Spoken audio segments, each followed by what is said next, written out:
Welcome back to my channel Vedansh. তো চলে এসেছি আবার একটা ছোট্ট ভিডিও নিয়ে। আজ চলেছি দিগন্তের শেষ প্রান্তে, খুব কাছাকাছি একটা চুর মেদিনীপুরের দীঘাতে সেই সুন্দরী সৈকত আমাদেরকে ডাকছে। তো বাসে আমরা চলেছি, তারই প্রতিফলন কিছুটা আমরা আমাদের বাস থেকে দিলাম। ভালো আছে, আমি তো অবশ্যই ভালো আছি।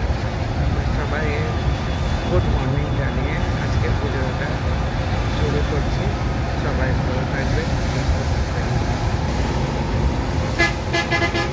দীঘাতে বহুবার গিয়েছি, কিন্তু তবুও যেন সমুদ্র আমাকে ডাকে।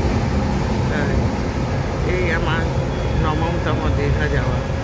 তো কাছাকাছি ট্যুরের মধ্যে দীঘাটাই আমার বেশ ভালো লাগে। তাই সূর্যোদয়ের আগে মেঘলা আকাশের ঘনঘোর ছবির মধ্যে আমি আপনাদেরকে তুলে ধরলাম আমার সামান্য ভিডিওর মাধ্যমে।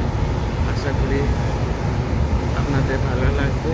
তো সবাইকে গুড মর্নিংয়ের সুপ্রভাতের শুভকামনা রইল। নমস্কার।